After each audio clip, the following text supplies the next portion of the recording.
Hey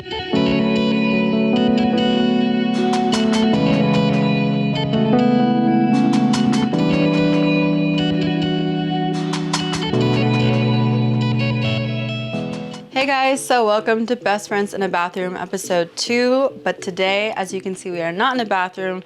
We're actually at one of my favorite places, Femme Spa, along with our sister spa, Snap Glam, which does all their fillers and lasers. But let's get back to Femme.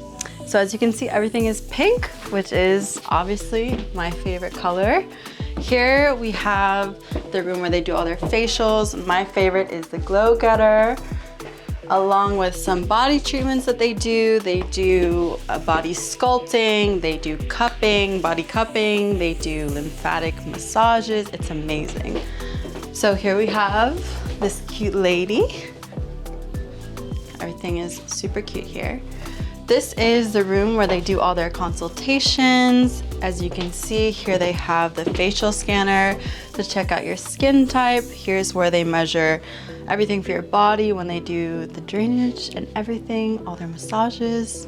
So I've spent some time in this room before.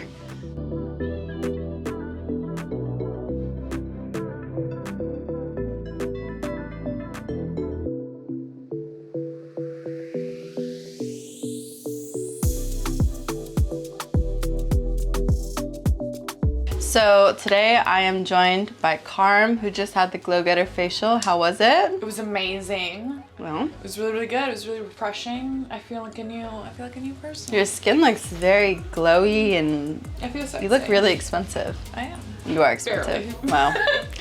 So I wanted to get into it today with Carm. Carm, tell us a little bit about yourself, your heritage. Okay. Well, I am a Middle Eastern. I'm from Iran. I was born there, partially raised there, moved to Abu Dhabi, and then came to Canada.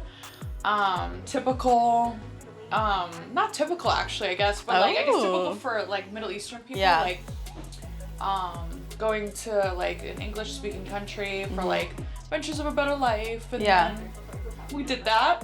Yeah, how'd that go? It was good. It was great. Definitely better than Iran for sure. Yeah. And then I came to LA for schooling. Yeah. And I refused to leave. So yeah. Shoot, and we don't want her to ever. I won't. Okay, so as a Middle Eastern woman, what do you feel like are the most important things regarding beauty to you? Or what did anything your family pass down or that's cultural? That's actually like super touchy subject, I guess, because there's a lot of beauty standards they're kind of like European based almost, which is led to like a lot of like confusion for me growing up, because you know, the lighter the skin you have is more appealing, I guess, and a lot of people have like internalized racism, so plastic surgery is really, really big there. So everybody has a nose job. Yeah. Including myself. Okay. But you love the honesty. Yeah, it was really like complicated and weird growing up, because my dad is both my parents are Middle Eastern, and my dad's a very dark skin and curly hair and kind of Afrocentric features, and my mom is lighter complexion, you know, kind of wavy hair, like she's more on the lighter complexion and my dad's on the darker complexion side. And I think just like growing up, it was kind of like, I don't know how to say it. It was really, really like hard, because a lot of like my hardships were kind of on myself. Like I started bleaching my skin, like with whatever I could find, like thinning out my hair. Yeah, like it was a lot of outside pressure. It was, I guess so, just because I was like, okay, well, I don't look like those Middle Eastern girls who have like straight black hair and like pale skin and like pointy noses, because I mean, neither did they, to be honest, neither did they, but that just became like the beauty standard. And it wasn't something people were open about. Like these girls that you were looking at weren't like, I've had this done. I don't think they even recognize that it's like a lot of like internalized like stuff passed on, and it's so normalized that like you don't even recognize that. It's just like, yo, like what am I kind of doing? And I kind of recognized that in the last few years.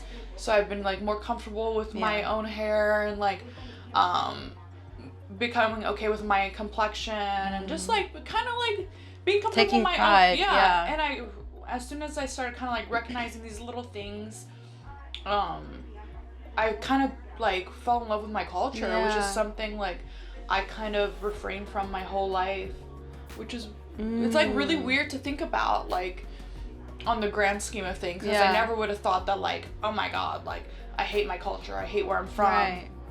But was it like an internalized embarrassment almost? It's just it's been like passed on. It's just so passed on within like generation to generation. Like Middle Eastern people are like notorious for plastic surgery, and then you kind of have to ask yourself why. Right. You know what I mean? Right.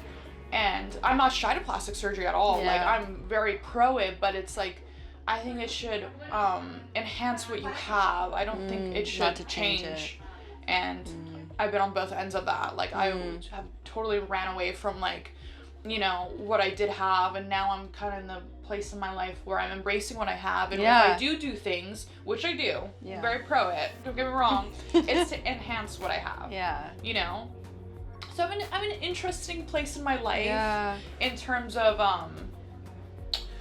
self-acceptance and appearance and all that jazz. So now with like your, I guess like personal beauty routine and like the way that you carry yourself and dress and all of that, like you cater really to who you are. Totally. What? I mean, everything I do is like totally for me. Like, I feel like we see ourselves in our heads a certain way, and our time here is not necessarily promised. So it should be like I don't know how to say it in like English, but a priority to live out who be your most authentic self. Like, be who you see yourself as. So it's like, if I want to like be a little sexy, it's like it's for me. Like everything I do is essentially for me, and like how I want to feel. So do you feel like for you, like if you have children, when you have children, that you'll be breaking that kind of barrier with them about self-acceptance and loving who they are, you know, heritage-wise, culturally, all of that? Totally. I mean, I think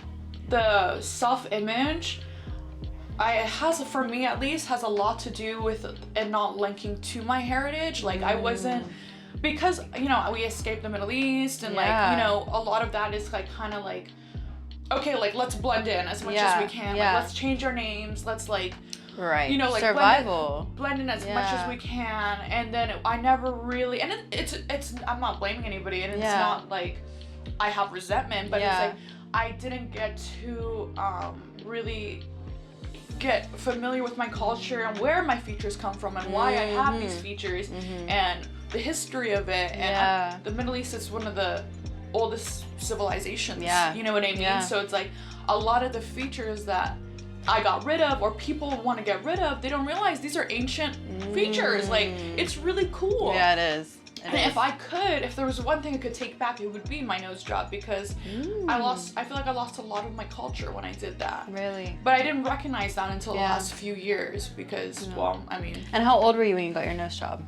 I was 18. Okay. It was like I had my dad's nose. Okay. So it was just like, my dad is from southern Iran, which is, you know, the more flavorful.